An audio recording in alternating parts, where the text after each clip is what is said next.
보겠습니다. 자, 오늘 본문은요, 아마 교회를 조금 다녀보신 분들은 좀 익히 좀 많이 들어봤음직한 내용입니다. 예수님께서 시몬 베드로를 이렇게 부르시는 장면이에요. 예수님이 깊은 데로 가서 그물을 던져라 라고 말씀하시자 베드로가 내가 밤이 맞도록 그물을 던졌는데 못 잡았습니다. 근데 내가 말씀을 의지해서 던져보겠습니다 라고 반응을 했더니, 그래서 그물을 던지자 엄청난 고기가 잡혔다는 내용이에요. 내 힘으로 할 때는 안 되던 것이 말씀에 의지했더니 되더라 하는 뭔가 이제 순종과 축복의 메시지의 이제 단골 메뉴로 등장하는 이제 본문이죠. 근데 이 누가가 이 본문을 통해서 정말 이 순종과 그에 따른 축복을 말하고 싶었던 것인지 아니면 다른 무엇을 이야기하고 싶었던 것인지 우리가 생각해 보려고 합니다. 4장까지 해서 예수님은 가버나움 사역을 마치셨어요. 그리고 얼마의 시간이 지났는지는 모르겠어요. 하지만 그리 많은 시간은 아니었을 것 같아요. 뭐 하루가 지났을 수도 있고 2, 3일이 지났을 수도 있는데 그래도 한 4일 이상은 안 지났을 것 같아요. 어쨌든 예수님은 갈릴리 지역을 다니면서 말씀을 가르치고 병을 치유하시는 사역들을 하십니다. 그렇게 사역을 하던 어느 날 예수님이 이제 게네사렛 호숫가, 갈릴리 바다라고 불리는 게네사렛 호숫가에서 있는데 사람들이 막 몰려드는 거예요. 수십 명으로 시작되었던 무리가 이제는 수백 명을 훌쩍 넘어갔어요. 이게 엄청난 부흥 아닙니까? 아마 오늘날 같았으면 뭐 기독교계가 난리가 났을 거예요. 뭐 개척 한 달 만에 수백 명 교인, 뭐 부흥의 은혜, 뭐 이런 식으로 기독신문에 이제 막 대서특필되지 않았을까 싶어요. 자, 어쨌든 예수님의 사역은 오늘날의 성공의 기준으로 보면 매우 성공적인 목회를 하시는 것 같아요. 하지만 누가의 관심은 사람들이 얼마나 모였느냐에 있는 것 같지 않습니다. 자, 본문을 좀 계속 보면요, 2절 3절이에요 호숫가에 배 두 척이 있는 것을 보시니 어부들은 배에서 나와서 그물을 씻는지라. 예수께서 한 배에 오르시니 그 배는 시몬의 배라. 육지에서 조금 떼기를 정하시고 앉으사 배에서 무리를 가르치시더니. 자, 사람들이 많아지자 예수님의 말씀을 이제 선포하셔야 되는데 이게 이제 방법이 없는 거예요. 근데 보니까 이제 배가 두 척이 있어요. 당시에는 이제 이렇게 바람이 바다에서 육지 쪽으로 이렇게 불기 때문에 또 그곳 지형이 이렇게 원형 경기장 형식으로 이렇게 되어 있어서 배에 앉아서 이야기를 하면 이게 마이크 효과가 나요. 그러니까 그렇게 많이 가르치셨다고 해요. 그러니까 예수님도 어제 딱 보니까 배가 있는 거예요. 그리고 그 배에 오르시려고 이제 마음을 먹으신 거겠죠. 그 옆에 보니까 어부들이 그물을 싣고 있습니다. 자, 그 장면을 이제 상상을 해보세요. 지금 이 시간은 아침이에요. 어부들은 밤에 고기를 잡잖아요. 밤새 고기를 잡은 거예요. 그리고 이제 그물을 지금 일을 다 마치고 그물을 싣고 있는 거죠. 그리고 쉬어야 오늘 밤에 또 일을 나가니까 얼마나 피곤했을까 싶어요. 조금 이따 보겠지만 심지어 밤새 고기를 잡았는데 고기를 못 잡았어요. 몸은 몸대로 지쳤고 짜증은 오를 대로 오른 상태 아니겠습니까? 그래서 이제 그물을 씻으면서도 누구 하나 걸리기만 해봐, 건들지 마, 뭐 이런 마음으로 그물 씻으면서 에이씨 뭐 이러면서 이렇게 막 그물을 막 씻고 있었을 모습이 상상이 돼요. 이제 베드로가. 그런데 예수님은 그들 중에 한 배에 오르셔서 물로 나가자는 거예요. 그 배는 시몬 베드로의 배인데 예수님은 시몬을 알아봤을 것이고 시몬도 예수님을 알죠. 왜냐하면 얼마 전에, 불과 며칠 전에 자기 집에서 밥도 먹고 잠도 주무셨잖아요. 심지어 자신의 장모의 열병을 고쳐주셨잖아요. 그러니까 베드로의 입장에서는 예수님이 배에 올라서 배를 잠깐 띄우자라고 할 때 얼마나 짜증이 났을까 싶어요. 그물을 씻다가 그물을 다시 걷어서 배에 올리고 자기가 타고 다시 배를 띄워야 되는 거잖아요. 이게 얼마나 짜증이 났을까. 존경하는 선생님이고 자신의 장모를 고쳐주신 분이니까 뭐라 말도 못하고 그냥 그물을 싣고 배를 움직이고 있어요. 거기 앉아서 예수님을 이제 가르치십니다. 아마 베드로는 배 한 귀퉁이에 앉아서 예수님 말씀을 듣기도 하고 졸기도 하고 짜증이 났다가 또 다시 이러면 안 되지 하면서 이렇게 뭐 반복하면서 이 배 구석에 앉아 있었을 것 같아요. 자, 4절 5절 말씀을 마치시고 시몬에게 이르시되 깊은 데로 가서 그물을 내려 고기를 잡으라. 시몬이 대답하여 이르되 선생님, 우리들이 밤이 새도록 수고하였으되 잡은 것이 없지만은 말씀에 의지하여 내가 그물을 내리리다 하고. 자, 예수께서 이제 말씀을 이제 마치시려고 해요. 예수님의 설교가 그렇게 짧진 않았을 것 같아요. 예수님이 설교하시다가 자 이제는 마지막으로, 자 진짜 마지막으로, 정말 마지막으로, 뭐 이렇게 뭐 베드로의 마음이 뭔가 예수님의 설교가 좀 빨리 끝나야 이제는 빨리 예수님 내려드리고 집에 가서 쉴 텐데 계속 안 끝나는데 이제 진짜 마무리가 되는 거예요. 베드로는 진짜 막 안도의 한숨을 쉬면서 이제 쉴 수 있겠구나 라고 마음을 먹고 있는데 예수님께서 정말 어이없는 말씀을 하시는 거예요. 뭐라고 말씀하시냐면 깊은 데로 다시 배를 돌려라. 이게 깊은 데로 가서가 이제 헬라어에 보면 되돌리다 이런 의미거든요. 그러니까 배를 다시 되돌려서 저 깊은 데로 가서 고기 잡자, 이 얘기하는 거예요. 이 말이 베드로에게 얼마나 당황스럽게 들렸을까 싶어요. 이게 그 베드로의 마음이 좀 상상이 되시나요? 근데 심지어 이제 예수님께서 말씀하신 그 깊은 데가 어디입니까? 이 누가는요, 이 장면을 보면서 굉장히 어떤 많은 의미들을 좀 함축시키고 있는 것 같아요. 자, 이 깊은 데라는 말에 해당되는 헬라어 단어가 바토스라는 단어를 쓰거든요. 근데 이 단어는 고대 헬라어 작가들이 어떤 위대한 일, 불가사의한 일을 나타낼 때 비유적으로 썼던 말이에요. 심지어 이 누가의 선생님이 바울이잖아요. 바울도 이 바토스라는 단어를 종종 씁니다. 어떤 하나님의 위대한 일, 주님의 위대한 일을 의미할 때 이 바토스라는 단어를 쓰거든요. 그러니까 누가는요, 이 깊은 데로 가서 그 고기를 잡자라고 할 때 여기에는 그냥 베드로가 어제 밤새 잡았던 그곳이긴 하지만 누가는 여기 어떤 다른 의미를 지금 함축시키고 있는 거예요. 아무도 알지 못하고 있지만, 그 배에 있는 사람들 누구도 알지 못하고 있지만 뭔가 주님께서 하실 위대한 일이 있을 거다라는 암시를 주고 있는 거예요, 이 바토스라는 단어를 쓰면서. 그런데 베드로에게 있어서 이 깊은 데는 어떤 의미입니까? 베드로에게는 완전한 헛수고했던 곳이잖아요. 물고기들은 이제 밤에 이렇게 수면 위로 올라오니까 고기를 밤에 잡잖아요. 그러니까 요 어부들도 밤에 밤새 고기를 잡고 낮에 쉬고 또 밤에 나가는 거잖아요. 그것을 누구보다도 잘 알고 있어요, 시몬은. 그런데 밤새 깊은 데서 그물을 쳤고 그런데 못 잡았어요. 그래서 지금 짜증도 이빠이 난 상태고, 죄송해요, 짜증이 많이 난 상태고 많이 났고 그리고 지금 이렇게 뭐가 이렇게 지쳐 있는 거예요. 그런데 예수님은 다시 그곳으로 가라 이렇게 이야기하는 거예요. 가서 그물을 내려라. 베드로도 어제 밤에 갔어요, 거기. 그런데 실패했단 말이죠.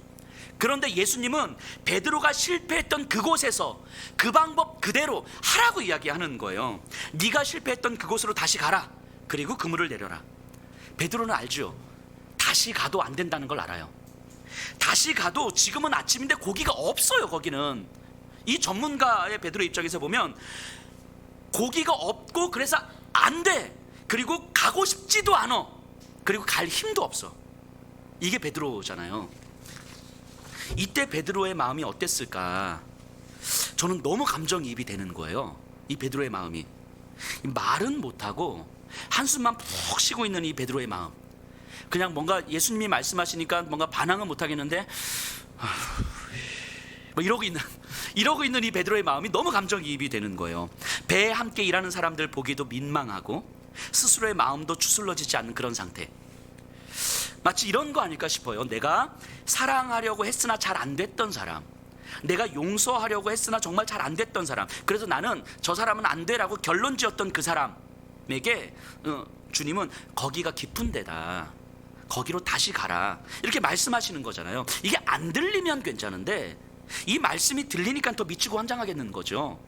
주님의 말씀인 건 알겠는데 한숨밖에 나올 수 없는 그런 상황이 지금 이 베드로의 마음이 아닐까 싶어요.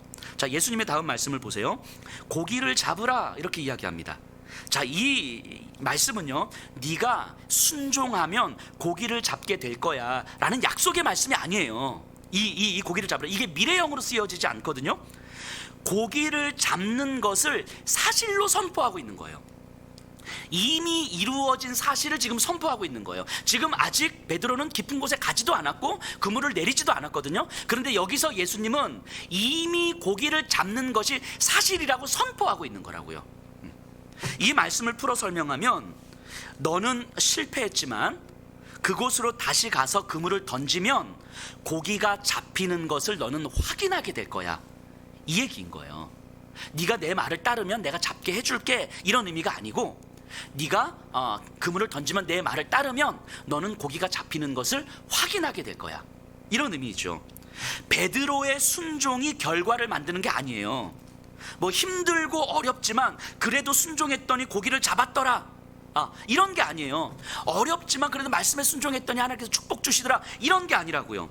베드로의 순종은 이미 이루어진 사실을 확인하는 과정일 뿐인 거예요. 결과는 이미 주님으로부터 주어졌어요. 주님에 의해서 이미 주어진 결과를 베드로가 순종함으로 그걸 확인하는 거예요. 베드로가 순종해서 주님께서 무언가를 주시는 게 아니고.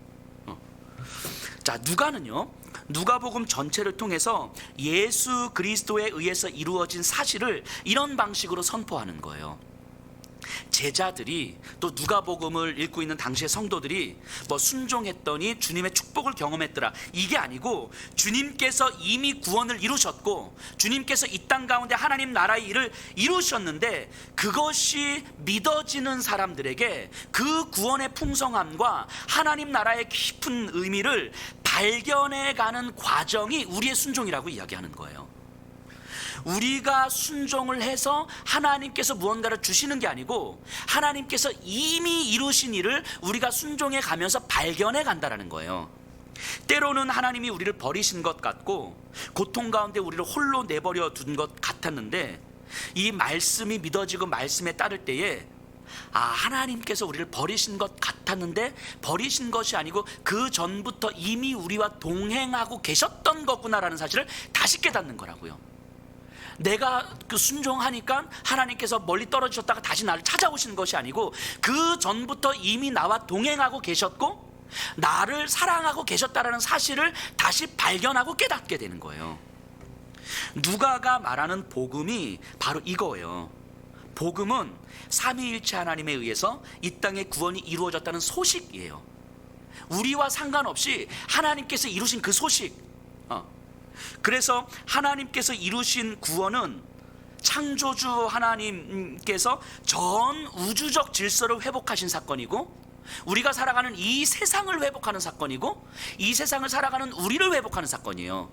그러니까 내가 얼마나 잘 사느냐, 내가 얼마나 평안하게 사느냐, 내가 얼마나 안전하게 살아가느냐가 아니고, 구원을 받았다라고 하는 것은 이 전 우주가 어떻게 창조주 하나님의 손길에 의해서 회복되고 있는가, 아니 회복되었는가, 우리가 살아가는 이 세상이 이미 죄의 권세가 깨지고 죽음의 권세가 깨짐으로 어떻게 회복되었는가, 그리고 그것이 믿어지는 우리 신자들에게 어떻게 우리 안에서 하나님의 나라가 이루어졌는가를 발견해가는 시간인 거예요. 구원이 이미 우리에게 그렇게 이루어진 거라고요. 그리고 이미 이루어진 구원을 우리는 발견해가고 확인해가는 삶이 순종이고 신앙생활이라고 이야기하는 거예요. 우리의 순종이 하나님의 어떤 결과를 만드는 게 아니라고 이야기하는 거예요. 인간은요, 원래 아무것도 갖지 않은 존재였잖아요. 창조 때부터 인간이 가지고 있는 건 아무것도 없었음에도 불구하고 창조주의 모든 것을 누릴 수 있는 존재가 인간이었잖아요. 그런데 그것이 인간으로 인해서 깨졌는데, 그리스도의 십자가의 죽으심과 부활로 인하여서 그 질서가 회복되었다고 하나님이 선언하신 거예요. 그리고 그것이 믿어지는 거예요, 우리에게. 그러니까 우리의 순종은, 신자들의 순종은 이 사실, 우리가 이 땅에 가진 것이 없음에도 불구하고 창조주의 모든 것을 누리는 존재로 허락받았구나 라는 것을 깨달아가는 삶인 거예요. 그래서 그리스도에 의해서 우리에게 주어진 회복의 열매가 얼마나 풍성한 것인지를 점점 갈수록 깨닫고, 창조주와 사랑의 관계를 더 깊이 누리는 것이 얼마나 깊고 부요한 것인지를 점점 갈수록 깨달아가는 거예요. 이게 그리스도인의 삶이고 순종이지요. 우리는 이런 질서를, 이런 사회를 항상 소망하잖아요. 우리가 가진 소유와 힘의 크기로 인생의 크기를 인생을 평가하지 않는 질서. 내가 조금 돈이 부족해도 서로 나누고 서로 도움을 받으면서 함께 공존할 수 있는 질서. 우리 자녀들을 양육하는데 항상 불안하잖아요. 그런데 불안해하지 않을 수 있는 질서. 사회적 약자들이 충분히 존중받으며 살아갈 수 있는 질서를 소망하잖아요. 왜냐하면 이 세상의 악한 질서가 평화의 질서와 정의와 질서의 사랑의 질서를 깨뜨렸기 때문인 거잖아요. 그런데 이 질서가 창조주 하나님께서 그리스도의 십자가 안에서 이미 회복시켜 주셨다는 것이 선언되는 거예요. 그리스도의 십자가와 부활로 이미 이 질서가 회복된 거예요. 단지 우리의 현실 속에서는 이 악한 질서가 여전히 그 악의 잔존 세력들이 남아있어서 이 질서가 우리에게 경험이 되진 않지만 이미 회복됐다고 선언하는 거예요. 그리고 그것이 온전하게 경험되는 것이 우리라고 이야기하는 거예요. 신자라고. 그래서 예수님께서 뭐라고 말씀하십니까? 하나님의 나라는 이미 너희에게 이루어졌다라고 이야기하는 거예요. 이미 신자들에게는 이것이 선언된 거예요. 우리 안에는 그것이 믿어지는 거예요. 그래서 우리의 신앙생활이라고 하는 건 우리에게 이미 선언된 하나님의 나라를 조금씩 발견해가고 깨달아가고 누려가는 삶인 거예요. 그래서 저희 예수평화교회도 나름 애를 쓰는 거 아닙니까? 그 교회 재정을 지역과 나누기 위해서, 취약계층들을 조금이라도 더 돌보기 위해서, 이 지역의 청소년들을 돌보기 위해서 애를 쓰잖아요. 근데 이렇게 애를 쓰는 것이 우리가 이렇게 재정을 나누고 우리가 이렇게 돌봐주면 하나님께서 우리 교회에 뭐 더 큰 풍성함을 주시겠지, 이런 게 아니고 이미 우리에게 선언된 하나님의 나라, 우리 안에서 고백되는 하나님의 나라, 이 관계 안에서, 공동체 안에서 고백되는 하나님의 나라가 여전히 경험되지 않는 질서를 향하여서 확장되기를 소망하고 저들도 누리기를 소망하기 때문에 우리가 이렇게 애를 쓰는 것이지, 우리가 이렇게 애를 씀으로 하나님께서 더 많이 채워주시고 더 큰 건물도 주시고 이거를 기대하면서 애를 쓰는 게 아닌 거잖아요. 우리의 순종의 결과로 어떤 것을 기대하는 것이 아니라 이미 우리에게 선언되고 우리에게 회복되었다고 선언된 그것이 우리에게 누려지고 경험이 되기 때문에 이것을 확장시키려고 애를 쓰는 거잖아요. 이게 신자의 삶이고 교회의 모습 아닙니까? 우리가 순종을 해야 되는 이유는 어떤 결과를 만들기 위해서가 아니라 이미 이루신 구원의 풍성함을 발견하고 누리기 위해서 순종하는 거예요. 그것이 바로 신앙생활이죠. 신앙생활을 해간다는 것은 이 의미를 점점 더 깊이 깨달아가는 거죠. 그런데 이 순서를 바꿔버리면, 순종과 축복의 구도를 만들어버리면 성도들의 순수한 순종은 우리의 의도와 상관없이 하나님을 움직이려는 힘이 돼버리는 거예요. 우리의 순종과 헌신에 하나님은 반응해 주셔야만 하는 거예요. 그래서 우리의 헌신에 하나님을 가두게 되는 거죠.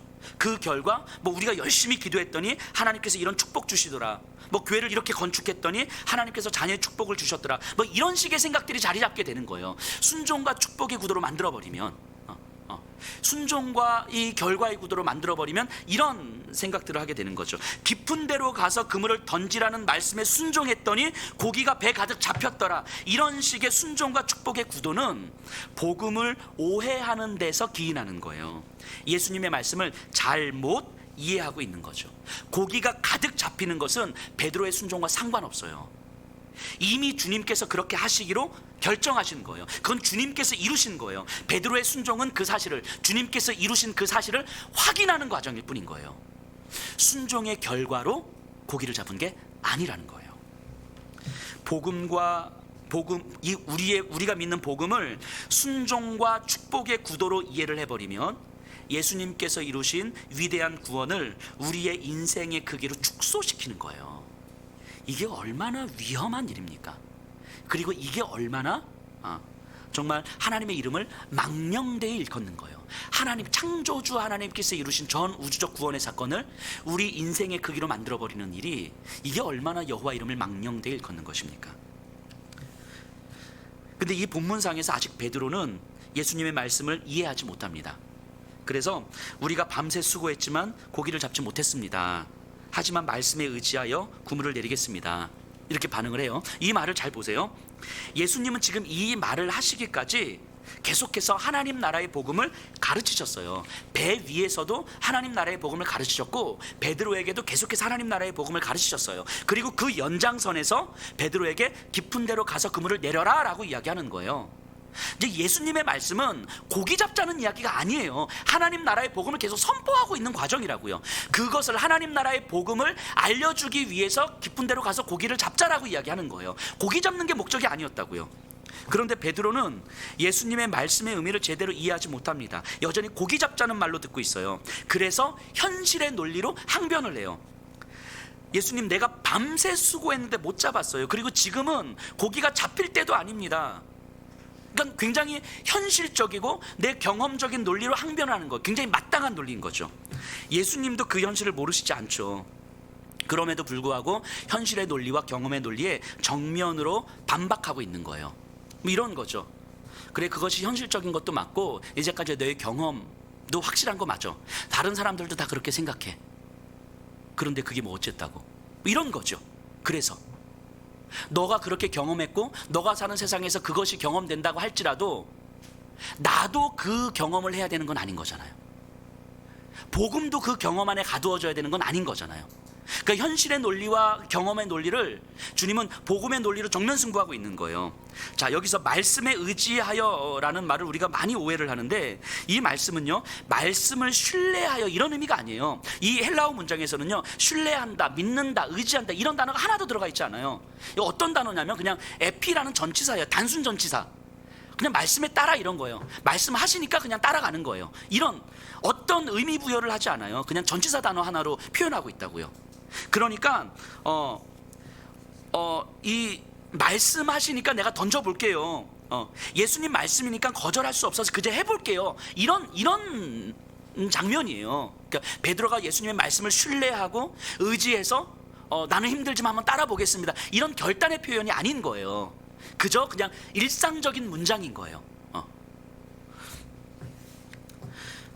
베드로는 여전히 예수님의 말씀에 대해서 현실적이고 경험적인 논리로 반응하고 있어요. 그 예수님의 말씀에 대한 신뢰가 아니라 그냥 예수님이 말씀하시기 때문에, 우리 장모의 병을 고쳐주셨으니까. 어찌 보면 예수님께서 장모의 열병을 고쳐주시지 않으셨으면 베드로의 성격상 단호하게 거절하지 않았을까요? 됐어요 예수님, 이렇게 하지 않았을까요? 6절 보세요. 그렇게 하니 고기를 잡은 것이 심이 많아 그물이 찢어지는지라. 그런데 베드로가 생각하던 현실의 논리가 깨지는 사건이 발생합니다. 고기가 잡혔어요. 그것도 이제까지 경험했던 것 그 이상으로 잡힌 거예요. 마치 오병이어 사건에서 보는 것처럼 사람들은 많이 모여 있었고 먹을 것은 없었고 먹을 것을 줄 수 있는 방법도 없었어요. 그 제자들이 물어볼 때 예수님께서는 니들이 줘라 라고 말씀하시는데, 이거는 현실적으로도 말도 안 되고 경험적으로도 말도 안 되고 그저 그냥 농담으로 치부하고 넘어갈 수밖에 없는 이야기였거든요. 그런데 모인 모든 사람들이 배불리 먹고 심지어 남았잖아요. 마치 그것처럼 평소 자기들이 잡았던 고기 그 이상으로, 내가 노력해서 얻은 것 그 이상으로 잡힌 거예요. 그래서 베드로는 다른 배에게 도움을 요청하여 가까스로 고기를 잡아 올립니다. 근데 이 장면을 누가가 묘사를 하는데 저는 굉장히 세심하게 탁월하게 묘사를 하고 있다는 생각이 들어요. 이 장면을 다시 생각을 해보세요. 모든 것은 평소와 다름없었어요. 베드로는 예수님의 말씀을 듣고 배에 앉아 있다가 깊은 데로 가서 그물을 던지라고 말씀하셨을 때 베드로의 입장에서는 어떠한 기적이 일어날 거라는 낌새도 느끼지 못했어요. 물에서 막 빛이 난 것도 아니고 배에서 후광이 비치는 것도 아니었어요. 예수님께서 어떤 특별한 그물을 가지고 와서 이 그물로 잡으면 된다 이것도 아니었고요. 전혀 새로운 장소 가서 그물을 내리라 이것도 아니었어요. 베드로는 항상 자신이 타던 그 배를 탔고 항상 가던 그 바다에서 조금 전까지 사용하던 그 빈 그물을 사용한 거예요. 특별할 건 하나도 없었어요. 근데 누가는 이 장면을 묘사하면서 특별한 것 하나를 선명하게 보여주고 있어요. 그게 뭐냐면 바로 예수님과 베드로죠. 예수님과 베드로. 다른 것이 필요한 것이 아니라 예수님과 베드로면 된다고 이야기하는 거예요. 예수님이 베드로에게 뭔가 특별한 어떤 장면, 특별한 도구, 특별한 장소, 특별한 어떤 이런 게 아니라 베드로가 일상을 살아가는 그 아주 익숙한 그 일상, 매일매일 반복됐던 그 일상을 그대로 보여주는 거예요. 그러니까 예수님과 베드로를 부각시키고 있는 거죠. 누가는 예수님은 베드로가 어떤 사람이냐가 아니라 그저 베드로에게 집중하신 거예요. 베드로에게는 예수님이면 되는 거예요. 지금 자신의 상황이 밤을 샜건 고기를 하나도 못 잡았건 화가 났건 피곤하건 상관이 없어요. 자신의 전문적 지식과 다르건 현실의 논리가 다르건 어떠하건 상관이 없어요. 그저 지금 이 순간에는 예수님과 베드로면 되는 거예요. 그렇기 때문에 누가는 그 어떤 것도 강조하지 않아요. 그 어떤 것도 특별하게 그리지 않습니다. 그래서 오직 예수님과 베드로만 드러나게 하는 거죠. 누가는요, 지금 이 장면을 통해서 베드로를 찾아오시는 예수님, 이 글을 읽고 있는 당시 성도들을 찾아오신 예수님을 보여주는 거예요. 이 누가의 성도들이 어떤 사람들입니까? 당시 고통 속에서 소외감으로 살아가는 그 성도들 아니었습니까? 그런 성도들에게 이미 당신들을 찾아오신 예수님을 보여주는 거예요. 당신들의 일상이 어떠하던, 당신들의 마음이 어떠하던, 당신들이 교회를 얼마나 열심히 다니던, 율법을 얼마나 열심히 지켰던, 로마의 창칼 앞에서 얼마나 마음이 흔들리던, 그것과 상관없는 거예요. 그것이 어떤 상황인지 상관없는 거예요. 예수님을 믿는 것을 항상 후회하던, 상관없는 거예요. 그것과 상관없이 그저 넣으면 된다고 이야기하는 거예요. 그저 넣으면 된다고. 밤새 고기를 잡아서 짜증나고 지치고 예수님의 말씀이 하나하나 불쾌하게 느껴졌을 그 베드로여도 상관없다고 이야기하는 거예요. 그저 베드로면 된다고 이야기하는 거예요. 오늘 우리에게 찾아오신 예수님을 누가는 이렇게 보여주고 있는 거 아닙니까? 예수님에게 우리가 어떤 사람인지는 중요하지 않아요. 우리가 돈이 많건 적건, 나이가 많건 적건, 교회를 오래 다녔던 그렇지 않건, 봉사를 많이 했건 안 했건, 상처가 많고 아픔이 많건 아니건, 그런 것들이 우리 예수님께는 중요하지 않아요. 예수님은 그저 우리에게 찾아오신 거예요. 우리를 향한 하나님의 사랑을 알려주신 거예요. 태초부터 나를 아시고 태초부터 나를 사랑하신 아버지의 그 사랑을 우리에게 찾아오셔서 보여주신 거예요. 우리가 어떤 모습을 취하기도 전에, 우리가 사랑받을 만한 존재인지 아닌지 나타나기도 전에, 다른 사람들이 나를 무시하고 나를 업신여기기도 전에 이미 나를 사랑하셨고 또 여전히 사랑하고 계시다는 것을 나에게 찾아오셔서 알려주시는 거예요. 우리가 때로는 하나님을 떠나서 살아도 이미 나를 향해 시작된 그 사랑은 변하지 않는다는 사실을 알려주시는 거예요. 세상에서 우리가 어떤 취급을 받는다 할지라도, 아무도 나를 사랑하지 않는다 할지라도, 그래도 나는 이미 사랑받고 있는 존재라는 것을 알려주시는 거예요. 너는 내 사랑으로 태어났고, 너는 내 사랑으로 숨을 쉬고, 내 사랑의 결정체라는 걸 알려주시는 거죠. 그래서 아버지께서는 나를 완전히 받아주셨다는 것을 알려주시는 거예요. 이게 당시 누가의 성도들에게, 그 비참한 삶을 살아가고 있는 성도들에게 누가는 지금 이 얘기를 하는 거예요. 예수님께는 베드로가 어떤 상황인지와 상관없이 그냥 베드로면 되는 것이고, 그래서 그 베드로를 찾아오신 거예요. 이 성도들에게 예수님은 그저 찾아오신 거예요. 그리고 하나님의 그 태초부터 이루어지신 그 사랑을 알려주시는 거예요. 그리고 확인하는 거죠. 이 사랑을 믿느냐. 고통 가운데, 핍박 가운데, 굶주림 가운데 놓여있는 성도들에게 이 사랑을 믿느냐 확인하는 거죠. 그리고 오늘 우리에게도 마찬가지 아닙니까? 우리의 현실과 우리의 상황과 우리의 마음과 뭐 이런 숱한, 그래서 차마 내가 하나님 앞에 설 수 없을 것 같은 비참하고 초라해 보이는 나이지만, 그런 것과 상관없이 주님은 이미 우리에게 찾아오셨어요. 이미. 그리고 우리에게 또다시 계속해서 말씀으로 질문 던지는 거예요. 이 사랑을 너희가 믿느냐? 이걸 확인하는 거예요. 내가 믿지 않건, 내가 받아들이지 않건, 내가 떠나건 상관없이 하나님은 이미 그 전부터 우리를 찾아오셨고 우리를 사랑하신다는 걸 끊임없이 말씀하고 있는 거죠. 우리가 말씀 앞에 선다는 건, 내가 말씀 앞에 서니까, 내가 말씀에 순종하니까 하나님의 사랑이 나에게 임하는구나, 이게 아니라, 말씀 앞에 선다는 건 단 한 번도 흔들리지 않았던 하나님의 그 사랑이 여전히 지금도 지속되고 있다는 사실을 다시 발견하는 거예요. 그래서 우리는 예배의 자리에 서는 거고, 말씀에 서는 거고, 순종하는 거죠. 베드로는요, 아직 예수님에 대해서 선명히 알지는 못했지만 뭔가 다른 것을 깨달았어요. 8절 보세요. 시몬 베드로가 이를 보고 예수의 무릎 아래에 엎드려 이르되 주여 나를 떠나소서 나는 죄인으로소이다 하니. 예수님이 함께 계시니까 고기가 많이 잡히는구나, 순종하니까 이 큰 축복을 받는구나, 내가 예수님 말씀에 더 순종하고 더 따르겠습니다, 이러지 않았어요.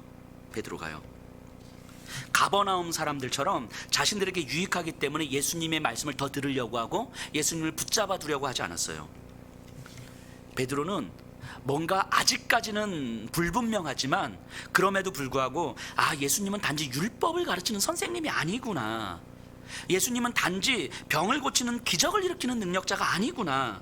나에게 축복 주셔서 나와 우리 가정을 잘 살게 만들어주는 그런 분이 아니구나. 로마의 식민지로부터 우리를 해방시켜 주실 그런 정치 지도자가 아니구나. 적어도 이 정도는 지금 깨닫고 있는 거예요. 그래서 그는 고기가 많이 잡히는 것에 마음을 둘 틈이 없는 거예요. 눈앞의 현실보다 자기 존재의 초라함이 보이는 거예요. 고기가 많아도, 우리가 돈을 많이 벌어도, 그 지금 내 눈앞에 있는 이 주님 앞에서 나를 보니까 아무리 돈이 많아도 그것을 해결할 수 없는 근본적 문제가 있는 거구나, 내 안에서. 이게 깨닫기 시작한 거예요. 그러면서 눈이 깜깜해지기 시작했고, 이제 나는 어떻게 살아야 되나 하는 막막함이 느껴지기 시작한 거죠. 거룩하신 존재 앞에서 초라한 죄인의 모습이 느껴지기 시작하는 거죠. 그래서 그는 두려웠을 거예요. 어떻게 해야 되는 건지. 그런데 지금 이 고기가 내 눈에 안 들어오는 거죠. 많은 물질과 힘과 권력이 내 눈에 안 들어오는 거죠. 그저 거룩하신 주님 앞에서 도대체 내가 어떻게 살아가야 되는 건지, 도대체 나는 뭔지, 나는 왜 이렇게 초라하게 여겨질 수밖에 없는지, 그래서 방향을 잃은 거죠. 10절 보세요. 세베대의 아들로서 시몬의 동업자인 야고보와 요한도 놀랐음이라. 예수께서 시몬에게 이르시되 무서워하지 말라. 이제후로는 내가 사람을 취하리라 하시니.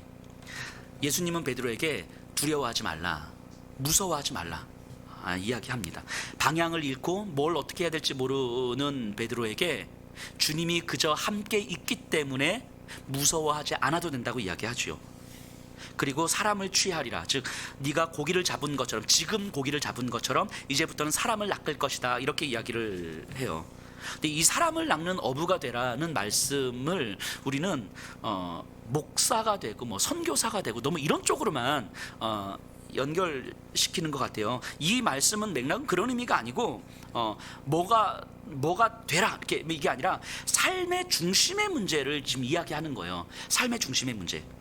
자, 예수님께서 베드로에게 접근하시는 과정을 잘 보세요. 예수님은 베드로를 부르시는데 뭔가 어떤 천국의 언저리로 부르지 않으세요.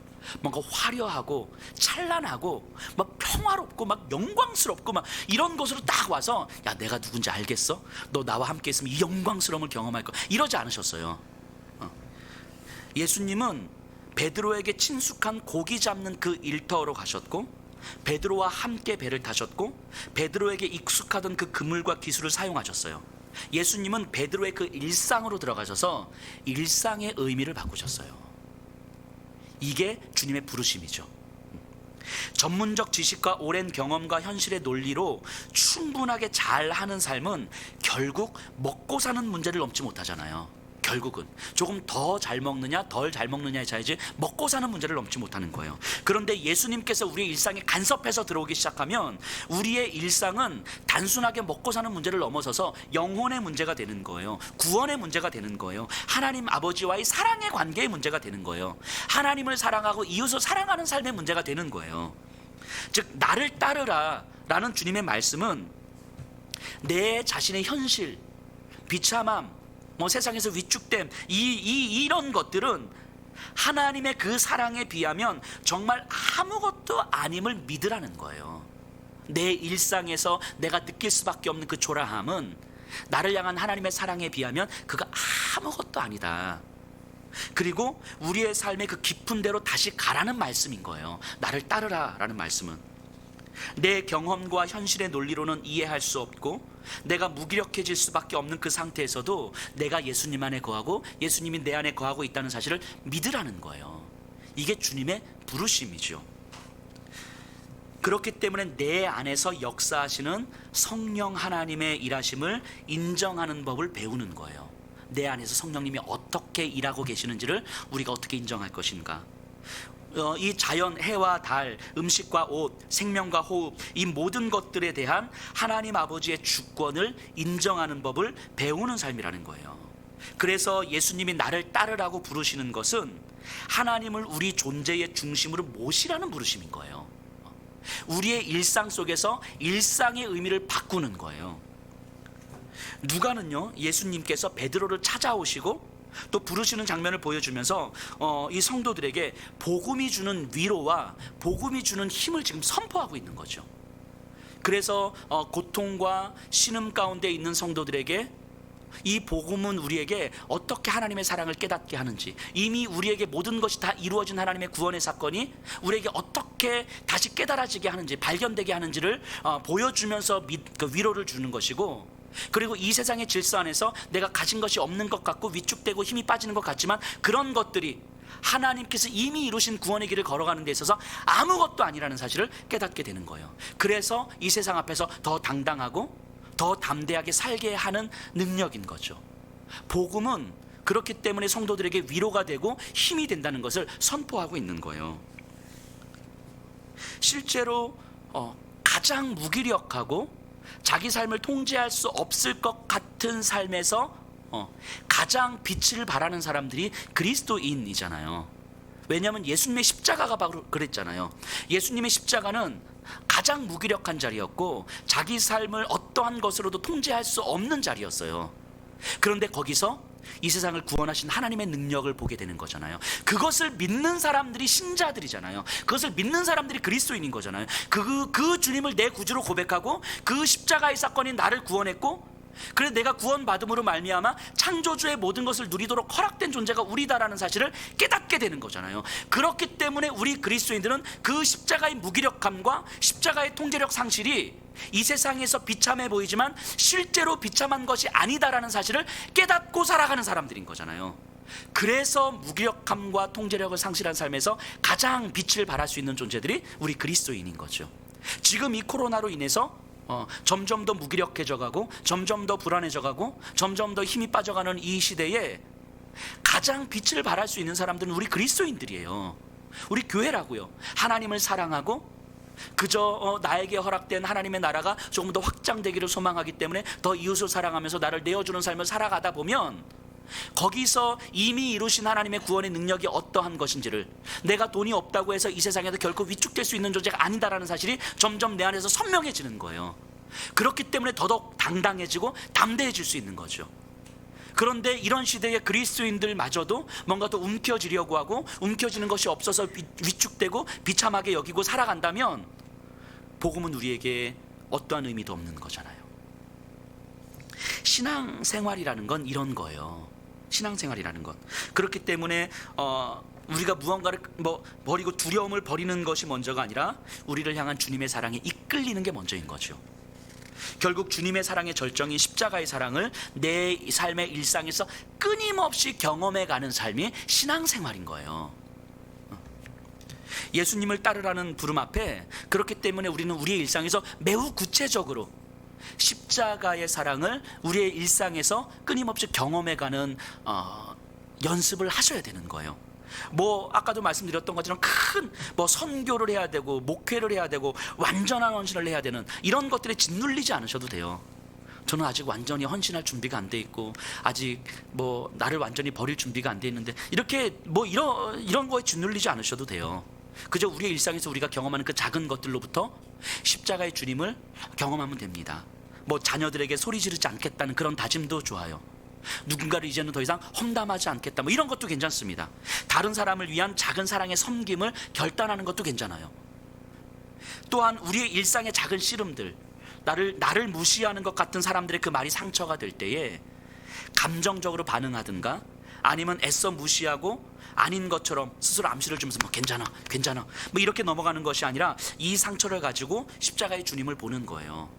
이 작은 말 한마디 때문에 상처가 되는 자신을 보면서 지금도 내 상처를 끌어안으시고 십자가에서 피 흘리시는 주님을 깊이 묵상하는 거예요.